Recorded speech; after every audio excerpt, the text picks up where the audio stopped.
individuals. I just received information that 2 of the 48 are children and they're in critical condition.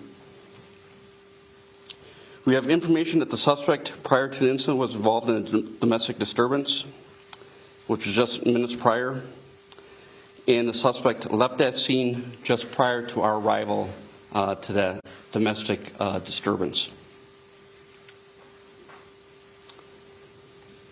When the suspect was driving through into the crowd, one officer did discharge his firearm and fired shots at the suspect to stop the threat, but due to the amount of people, had to stop and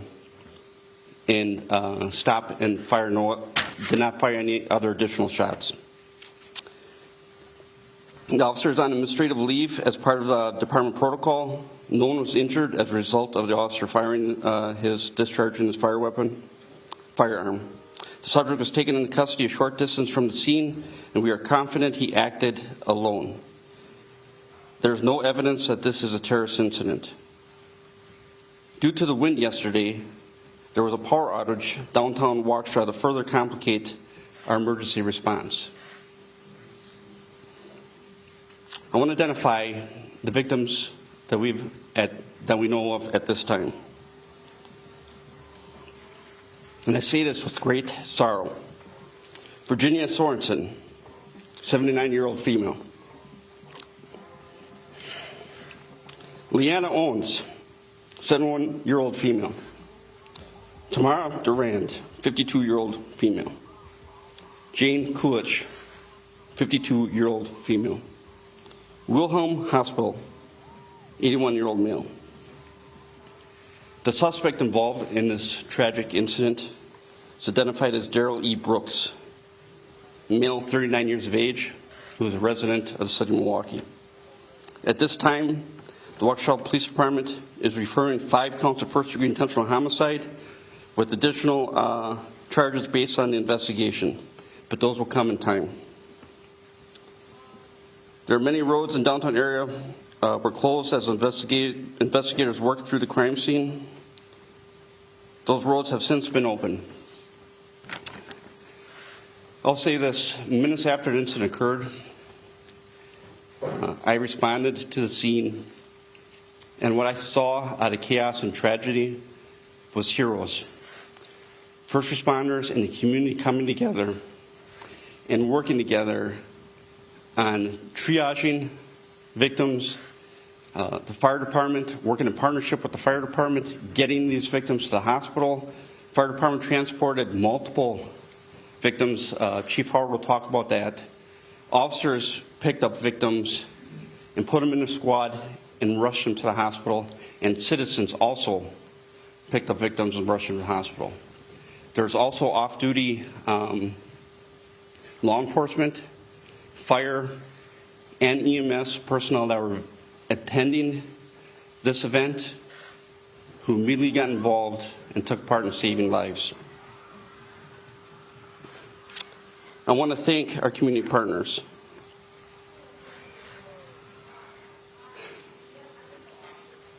I want to dispel some rumors. There's no pursuit that led up to this incident. This is not a terrorist event. I want to thank our first responder partners. It is a long list, and I apologize, we apologize if I forgot anyone. Waukesha Fire Department. No words can express the partnership that we have with the Waukesha Fire Department and how we work together as one in this incident. Mavis Mutual Aid Box Alarm System, Chief Howard will talk about that. The Suburban Mutual Aid Response Team, which we call SMART, responded, which it includes dozens of local law enforcement agencies, FBI, ATF, the state Division of Criminal Investigations, School District of Waukesha, the Milwaukee Police Department Fusion Center, the Wisconsin State Crime Lab, Wisconsin State Patrol. After this press conference, we'll provide a link on our website for any questions regarding witness information,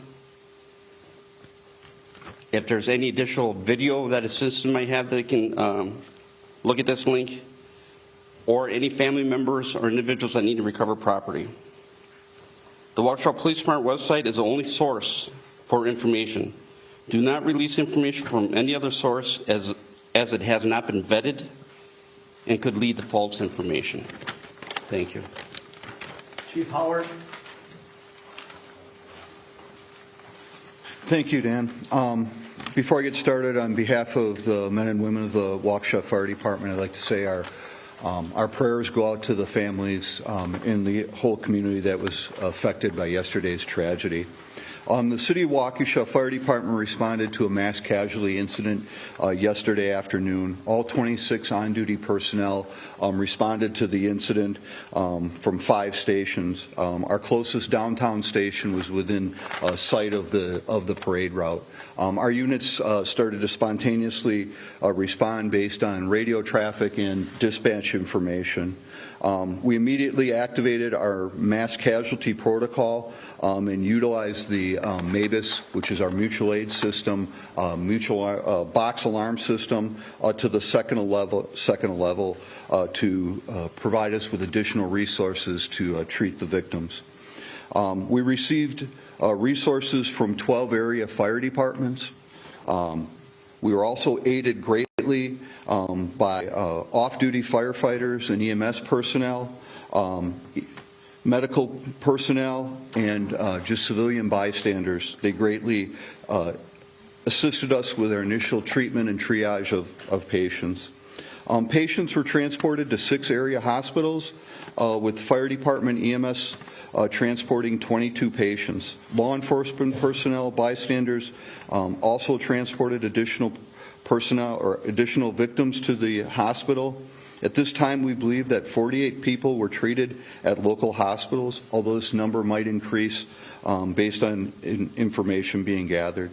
Like Chief Thompson, I also had an opportunity, did respond to the incident. I got there just a little bit after the chief did, and based on my observations, very, very overwhelmed by the response of the community to this tragedy. People banded together to do the best they could to deal with this incident. Last night, going out and visiting the fire stations and the people that responded, overwhelmingly, our personnel expressed their sincere thanks for everyone who stepped up and assisted with the treatment of the citizens that were injured. Again, our hearts go out to the families and the victims of this senseless tragedy, and we appreciate all the assistance and support that's been offered to the City of Waukesha Fire Department. Mayor Sean Riley. Thank you. Last night we experienced a senseless tragedy. Many of us were participants in the parade and witnessed these horrific actions. We are all trying to process what we experienced. Our police, firefighters, partners, and so many others sprang into action immediately last night to help the people that were injured. For those of you who do not live in Waukesha, you need to know that Waukesha is a community that helps their neighbors. Waukesha is a community that takes pride in its identity and has a wonderful spirit. Waukesha looks after each other. Waukesha enjoys its celebrations, and the entire community joins in those celebrations. We are a close community. Waukesha is a community where many of its residents have lived for generations. Waukesha is also the type of community where new residents tell their friends to move here because it is so special. Waukesha has held what can be described as a Norman Rockwell type of Christmas parade for almost 6 decades. Last night, our wonderful Waukesha parade became the scene of a horrific tragedy. Last night, that parade became a nightmare. Last night, many were severely injured. Last night, lives were lost during the middle of what should have been a celebration. Last night, many were severely injured, lost their lives, and all who were there were traumatized. We experienced a horrific tragedy. We have so much healing that needs to occur. Waukesha, though, will not be defined by the horrific events of last night. We are a community that will come together. We will help those who experience the loss of a loved one or were injured. We will work together to bring healing. The healing needs to begin now. With that in mind, I share the following. A prayer vigil will be held tonight at 5 p.m. at Cutler Park. The Waukesha Public Library, which is immediately adjacent to it, will be closing at 4 p.m. so the public can utilize that parking lot. The downtown South Street parking ramp, which is also immediately near it, will also be open for free parking. We know that members of the community want to help out and help the victims. The Waukesha County Community Foundation and United Way of Greater Milwaukee and Waukesha County have joined together to create the United for Waukesha Community Fund. This fund will support the needs of the families impacted, and there will be a website on our page that will tell you how to access that fund. Many people witnessed traumatic events last evening. If you need to talk to someone, you can call or text 800-985-5990 to be connected to a trained caring counselor, and they are available 24/7. That number will also be on our website. Please only call 911 for true emergencies. There will be a resource center set up at Carroll University for all victims from 2 to 6 p.m. Tuesday and 9 a.m. to 1 p.m. on Wednesday. That information will be placed upon our website. The District Attorney Victim Assistance Program is also available to provide assistance, and an email for that service will be shared on social media. Our community needs to heal from physical injury and emotional trauma and what was taken from us by this senseless act. What we do today in the days ahead is what will define us as a city, and I know we will come together and help Waukesha heal. Thank you. Dr. Jim Siebert. Good afternoon, everyone. I'm deeply saddened by yesterday's events and the tremendous impact they are having on both our school community and the larger Waukesha community. I want to begin by thanking our partners at the city and the police and fire departments for their leadership and partnership. We are focused on our kids, our staff, and our families and making resources available to them. We stand with our community and are one of the resources for support as we navigate this tragic event. The School District of Waukesha is providing internal assistance as well as resources outside of the district to support kids, staff, and families. Should families need guidance on how to address trauma with your children, please do not hesitate to reach out to the student services staff at your child's school.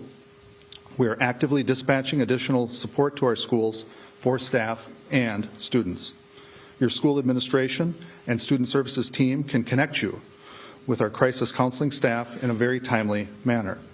School psychologists, social workers, school counselors, and community mental health providers are available and trained to support children and families in crisis today and into the future. I also want to thank our surrounding school districts, Waukesha County, our local healthcare partners, the Department of Public Instruction, and the Governor's Office for their support of the School District of Waukesha during this time. We also provided meals today from noon to 1 p.m. across the district, and we will do the same tomorrow at the following sites via their main entrance: Butler, Horning, and Les Paul Middle Schools, as well as North, South, and West High Schools. I'm announcing at this time that the School District of Waukesha will again be closed for classes on Tuesday, November 23rd. Our counseling and lunch services will be available to students and staff again tomorrow. The district will resume classes after the Thanksgiving holiday per our school calendar on Monday, November 29th. We ask that you respect the privacy of our students, staff, and families, and that you do not try to interview students, staff, or families at our school sites. Further information and any additional updates will continue to be available on our district website, and I am deeply sorry that we are here today, and we look forward to healing both as a school community and a larger Waukesha community. Alan Johnson. Good afternoon. I am Vice President of Critical Care and Specialty Services for Pro Healthcare. In my role, I work closely with our emergency departments, our critical care units, and our mass casualty incident command process. I'd like to start by expressing my sympathies and those of everyone at Pro Healthcare for the victims and their families. This was truly a tragedy for our entire community. I'd like to thank all of the first responders and the others who came together to do what was required last night. All involved did outstanding work. Among the 48 victims of the parade tragedy who were transported to area hospitals, 29 arrived at Waukesha Memorial Hospital. The hospital is just blocks away from the parade route, and victims started arriving very quickly after the incident. In fact, many of Pro Healthcare's staff were attending the parade, witnessed this tragedy, and provided immediate first aid to victims. There were many children among the victims brought to Waukesha Memorial. After initial assessment, stabilization, and treatment, we transferred 11 of those to Children's of Wisconsin. 4 victims were admitted to Waukesha Memorial. They are all currently stable, and many of them will likely discharge from the hospital today. Those patients admitted included both children and adults. 12 people were treated in our emergency department and released. 1 patient presented to us and left without being seen. Sadly, one of the victims who was brought to Waukesha Memorial was pronounced dead on arrival. In addition to those who were on duty at Waukesha Memorial last night, many others rushed to the hospital to help. They included nearly every one of our emergency department physicians, countless surgeons, anesthesiologists, hospitalists, and nurses. What I saw on display last night in response to this crisis was nothing less than the highest level of professionalism. Our coordination with local fire and local EMS worked flawlessly in the face of this incident. And on behalf of Pro Healthcare, I want to thank everybody for participating. Thank you. At this time, we'll open it up for a few questions, but be mindful. Nick, I'll start with you from Channel 12. Be mindful that we're going to be limited in scope with the information that we can be released at this time due to maintaining the integrity of the investigation. Moreover, the judicial process, we want to be transparent, but we're also mindful that we're not going to compromise in any aspect of this investigation. We're dealing with 5 counts of intentional first-degree homicide here. Please be mindful of those when you ask your questions. Nick. What can you tell us about the arrest? Where was he located? Was there an incident there? Was he injured? Did he say anything about what led up to this and what happened and why he kept going?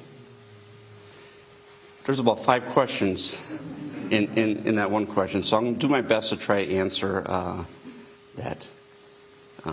We can tell you that the investigation does not indicate that there's any type of domestic or national type of terrorism.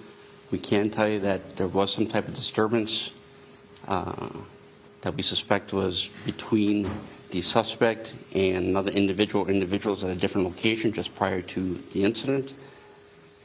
Shortly after this tragedy occurred, officers immediately identified the suspect vehicle, and shortly after that, they apprehended the suspect. The suspect had no injuries. And then after he was detained, he was taken to our custody. Did he say anything about why he didn't? That's still ongoing. And this is a fluid investigation. What we do not want to do is jeopardize the integrity of this investigation at any point. Right now, our focus, the Waukesha Police Department's focus, the City of Waukesha's focus is the families, the victim, and due process, right? Because that's important. Brett Lemoy. Is this for the chief? Okay, go ahead. Can you just elaborate on that domestic situation? We understand that there may have been a knife involved, and did you know someone in the parade? So we have no information that Brooks knew anybody in the parade. But I will say this. We weren't able even to respond to that domestic call before it actually, so we couldn't even investigate it. So was there initial complaint of a knife being involved? Yes. Do we know if there actually was one there? We don't know, because we didn't even make it there. We ended up immediately responding to the crisis. 58? Who's this for, 58? A chief or? There's been a lot of confusion around just how this person got to the parade. I guess questions about barricades and that kind of thing. Is there anything that's come from your investigation that you can speak to about why that would be, how we actually got through and managed to get into this town? I'll tell you this. We actually had a squad and barricades up, and he drove right through the barricades and the officers. When the officer tried to engage and stop the threat, he still continued through the crowd. Chief, what was the distance? We're going with Channel 4 next. Be mindful of the rules. We really appreciate it. You go back and spell the names of those victims and Just give me a moment. All right. While we're waiting at 4, I will come back to Nikki from the Freeman. Go ahead. Who is this for?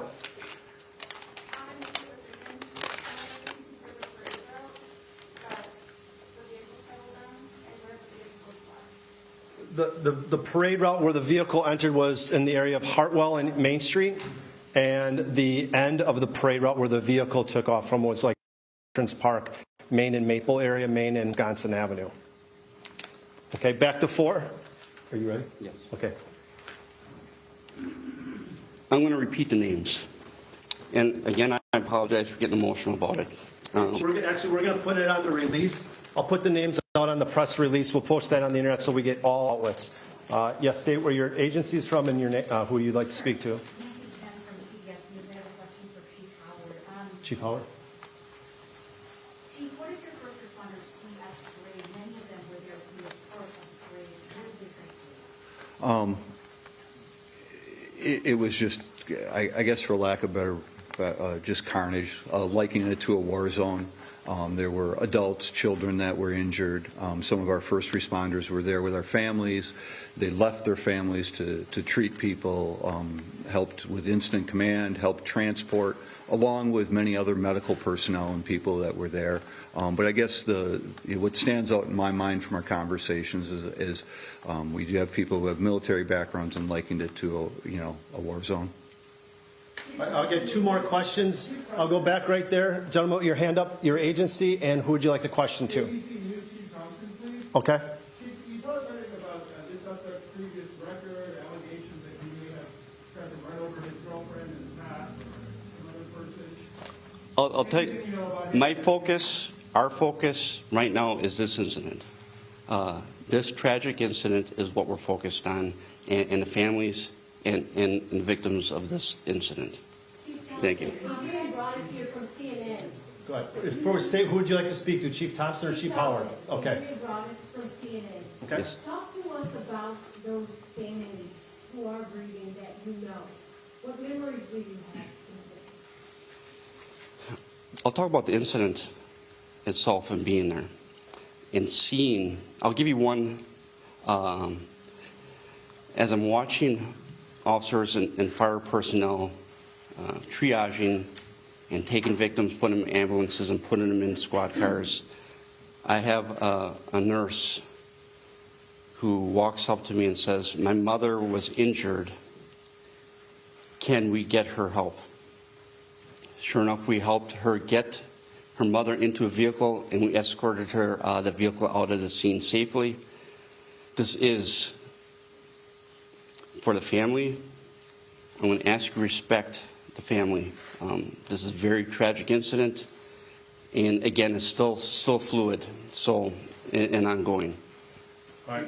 We're gonna stop the questions right there. Like I said earlier, we will put a press release out here shortly, probably within the next 60 minutes. It's going to identify the links. It's going to identify some of the phone numbers that people can reach out to. At this time, we do not have a follow-up press conference at this time. Everything will be done via press releases. If there is a press conference, we will give everybody, all of our affiliates, ample amount of time to come back to City Hall. Thank you very much. All right. ages of the victims, 52 to 81? Yes, and we'll put their names out here shortly. Yes, my apologies. One quick question. Do we have any idea of the distance between where the call was made and where they the parade ground? I told that tonight.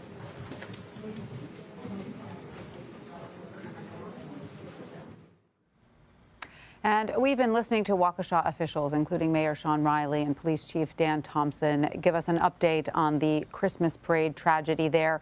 Chief Thompson said 5 people are dead and 48 injured. 2 of those 48 injured are children, and they are both in critical condition. Police say the suspect, Darrell E. Brooks, who allegedly drove the SUV through the crowd, was involved in a domestic dispute just before the incident. Police are confident he acted alone, and they do not believe this was a terrorist attack. Brooks is currently facing 5 counts of intentional homicide, with additional charges likely to come as the investigation continues. Let's bring in CBS News' Nancy Chen now, who is there in Waukesha, Wisconsin. Hi, Nancy. So, court records show that the suspect, Darrell E. Brooks, has a criminal record dating back decades and was actually out on bail when this incident occurred. Can you walk us through some of his criminal history and what charges he was out on bail for? This was a lengthy criminal history that he had as we look at these criminal complaints that have been made public. The most recent one that is certainly raising a lot of questions is why he was out on bond to begin with. This most recent incident just earlier this month essentially involved a domestic incident with the mother of his child, according to this criminal complaint, and it led to him running her over. That's what the charges were for, and he was out on bond. Not much after that, and essentially it was a $1,000 bond. The DA saying today they will investigate this because they say it was inappropriately light for him to be out on that bond. All right, and so we did just learn from that press conference that he is now facing 5 counts of intentional homicide. What further charges could he potentially face as the investigation continues? All right, those 5 counts of first-degree homicide in relation to the 5 people who have been killed, but they said that they will be looking into possibly more charges as their investigation unfolds. You have to remember that 48 other people were injured in this, and this was something that has greatly impacted this city. So you can expect that as they continue to learn more details and gather more witness statements and pour over some of the video that has been circulating online, that more charges will follow. And as you and I were just discussing earlier, police say that Brooks was fleeing from another scene, a domestic violence incident, when he drove through the parade. Is there any more information about that situation? Were the people involved in that incident okay? Do we know what exactly he was fleeing from? At this point, we are still waiting to learn more. Officials in the press conference now did allude to the fact that they had gotten a call involving an incident, and in that initial call, there was a knife that was talked about, but they hadn't even made it to that scene before essentially this car started careening through the parade route, and they then had to pivot their attention to this next incident. Right, and Nancy, we are beginning to learn more about the victims. What can you tell us? Well, at this point, we're still learning more about who they were, but the ages of the people who were killed range from 81 to 52 years old. And we do know that those do include members of a group that's beloved in this community, the Milwaukee Dancing Grannies. They are a group that's been around for nearly 40 years, and they show up at parade routes and other events. And the only caveat they say to join that organization is to be a grandmother. And they were there marching in this. They confirmed earlier today that members of that group have died. Oh, what a sad tragedy. All right, well, Nancy Chen there in Waukesha, Wisconsin, thank you so much. We appreciate it. Thank you. We want to take our viewers back now to Brunswick, Georgia, where closing arguments are continuing in the murder trial for the 3 men accused of killing Ahmaud Arbery. This is the defense making their closing arguments. Let's listen in. Your honesty. We had to assess your candor, your truthfulness, that you would do what you said you would do. This incredible, awesome responsibility